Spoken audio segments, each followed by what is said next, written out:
पूस की रात। मुंशी प्रेमचंद। पूस का महीना था। ठंड अपने पूरे चरम पर।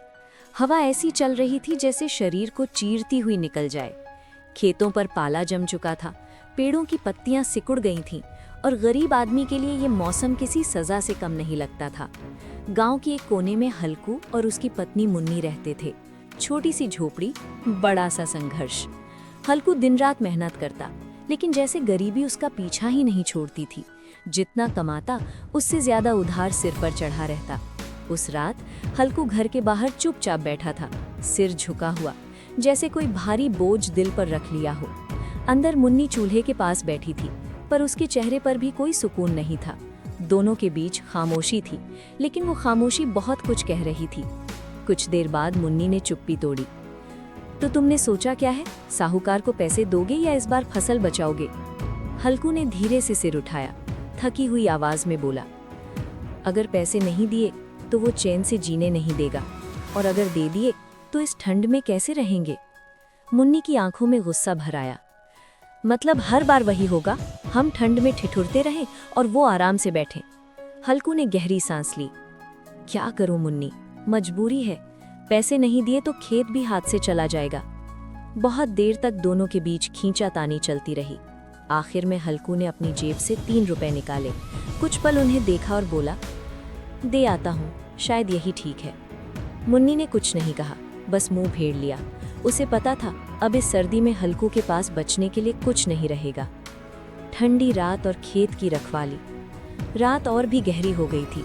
आसमान में तारे ऐसे लग रहे थे जैसे खुद ठंड से कांप रहे हों।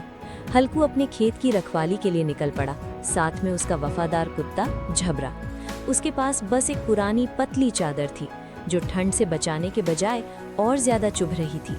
खेत पर पहुंचकर वो मचान पर बैठ गया और खुद को चादर में समेटने लगा। ठंडी हवा के हर झोंके के साथ उसका शरीर कांप उठता। झबरा भी ठंड से परेशान था, कभी पास आकर सट जाता, कभी इधर उधर भागता। हल्कू ने आसमान की तरफ देखा और धीरे से कहा, हे भगवान, ये कैसी रात है। थोड़ी सी आग, थोड़ी सी राहत। कुछ देर बाद हल्कू से ठंड और बर्दाश्त नहीं हुई। वो उठा और पास के बाग की तरफ चला गया, सूखी पत्तियां और लकड़ियां इकट्ठा करने। झबरा भी उसके पीछे पीछे था। थोड़ी देर में उसने एक छोटा सा ढेर बनाया और आग जला दी। जैसे ही आग की लपटें उठी, हल्कू के चेहरे पर थोड़ी जान वापस आ गई। वो पास बैठ गया, हाथ सेकते हुए बोला, अब कुछ राहत मिली।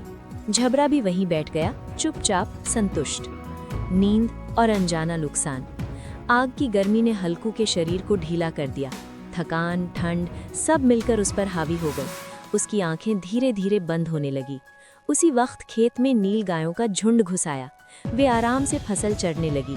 झबरा ने देखा, वो भौंका, इधर उधर दौड़ा, हल्कू को जगाने की कोशिश की, लेकिन हल्कू गहरी नींद में था। उसे कुछ सुनाई नहीं दिया और देखते ही देखते पूरी फसल खत्म हो गई।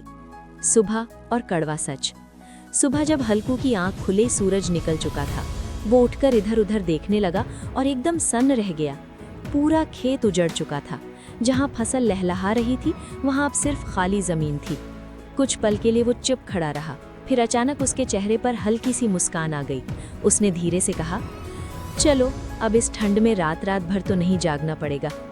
हल्कू उसे देख रहा था जैसे समझ ही नहीं पा रहा हो ये हंसी है या दर्द। घर और मजबूरी की हंसी। हल्कू घर पहुंचा।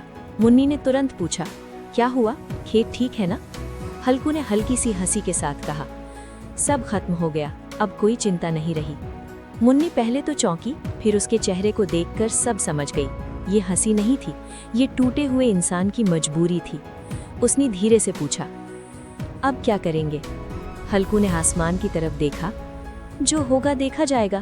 कम से कम अब ये ठंडी रातें तो नहीं काटनी पड़ेंगी। अंतिम भाव।